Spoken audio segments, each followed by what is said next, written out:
दाखिली अमन सलामती, पाकिस्तान के अंदर जो बैंड आउटफिट्स हैं, सेक्टेरियन आउटफिट्स का जो रोल है उसको भी इसी के अंदर शामिल कर लें तो एक यकीनन रास्ता निकल सकता है। एक ऐसी राह के ऊपर हम गामजन हो सकते हैं जो 5, 10, 20 साल के अंदर पाकिस्तान को एक स्टेबल मुस्तहकम पाकिस्तान की जानिब ले जाए। दूसरी जो इम्पॉर्टेंट तकरीर थी वो शहबाज शरीफ साहब की है।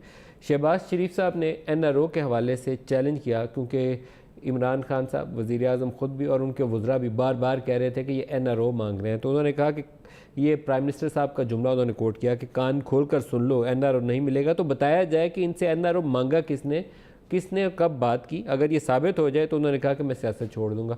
शहबाज साहब का एक बयान जो है वो उनका बड़ा फेवरेट बयान है, एक वो अपना नाम बदलवाने का और एक सियासत छोड़ देने का।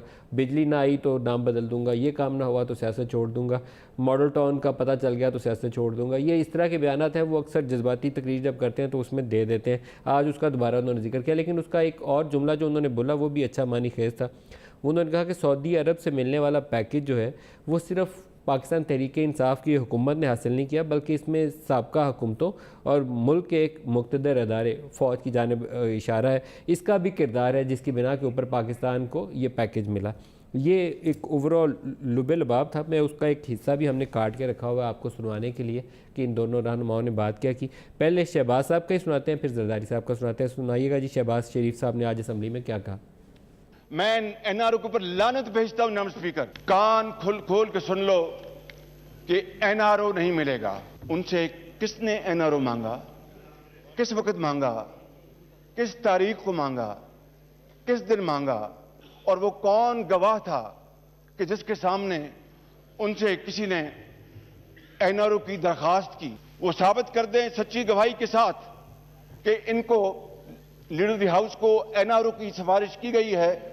तो जनाब स्पीकर, मैं आपके सामने इस मुअज़्ज़ज़ ऐवान को गवाह बनाकर कहता हूं कि मैं हमेशा के लिए सियासत छोड़ दूंगा, बिल्कुल। और अगर ये बात गलत साबित हो, जो कि गलत है, कौम से, इस ऐवान से माफी मांग लें कि मैंने ये बात गलत की थी। तो ये जो सऊदी अरेबिया का जो पैकेज पाकिस्तान के लिए आया है, जिसके लिए हम सब बहुत सऊदी अरेबिया के शुक्रगुजार हैं, इस मुल्क के एक मुक़्तदर इदारे की सरबराह की भी बड़ी कंट्रीब्यूशन है। शहबाज साहब का बयान जो है सऊदी अरब के हवाले से काफ़ी जुम्मदराना बयान है।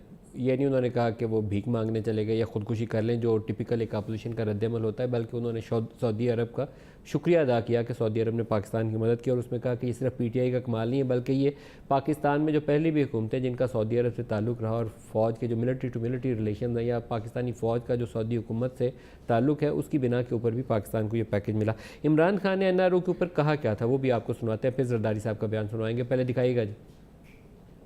मैं इनको पैगाम देना चाहता हूं, आज आप सब कान खोल के सुन लें।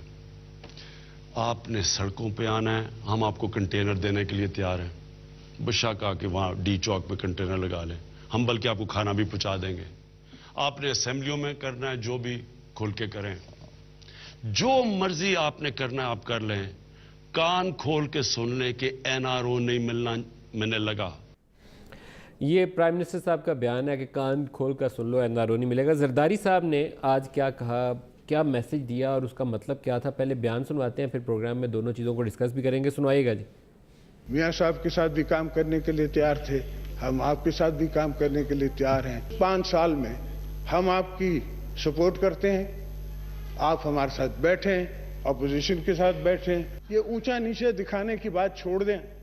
ये $2-3 बिलियन जो आपको मिले हैं, ये आपकी फिलहाल जरूरत जरूर कंप्लीट करते हैं, मगर ये मुकम्मल इलाज नहीं है।